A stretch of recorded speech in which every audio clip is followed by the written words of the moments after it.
Hi friends, మీకు ఈ video నచ్చినట్లయితే ఈ వీడియోని లైక్ చేయండి, సబ్స్క్రైబ్ చేయండి.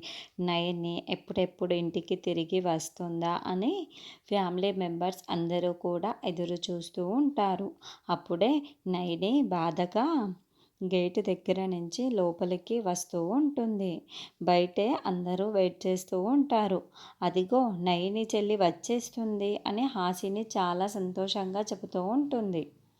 ఇక అందరూ నయని పంచకమణిని తీసుకువచ్చి ఉంటుంది అని సుమన, తిలోత్తమ, వల్లభ కూడా చాలా సంతోషపడుతూ నయని రా నయని రా నయని అని పిలుస్తూ ఉంటారు. వచ్చావా చెల్లి, నీకోసమే మేమందరం ఎదురు చూస్తున్నాము. నువ్వు పంచకమణిని తీసుకువచ్చే ఉంటావులే, అయినా నువ్వు రాలేవని మేము ఎంతవరకు కంగారు పడ్డామో. నువ్వు వచ్చేసావు చెల్లి, నాకు చాలా సంతోషంగా ఉంది అని హాసిని అంటే, ముందు పంచకమణిని చూపించమని వల్లభ అంటాడు.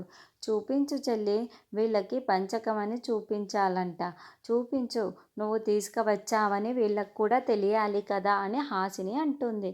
అప్పుడే నయని చాలా బాధపడుతూ, నేను పంచకమణిని తీసుకురాలేదక్క, నేను పంచకమణిని బయటికైతే తీసుకువచ్చాను, కానీ నేను తీసుకువచ్చిన తర్వాత నా దగ్గర నుండి పంచకముని లాక్కొని వెళ్ళాడు అని నయని చెబుతోంది. లాక్కొని వెళ్ళాడా? ఎవరు లాక్కొని వెళ్ళారు అని ఎవరు తిలోత్తమ ప్రశ్నిస్తూ ఉంటుంది.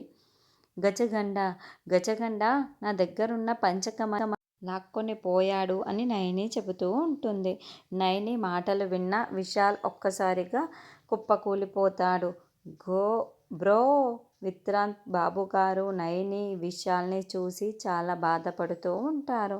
మరి గజకండ దగ్గర నుండి మళ్ళీ నయని ఆ పంచకమణిని ఎలా సంపాదించి విశాల్ ప్రాణాలని కాపాడుకుంటుంది అన్నది నెక్స్ట్ ఎపిసోడ్లో చూద్దాము.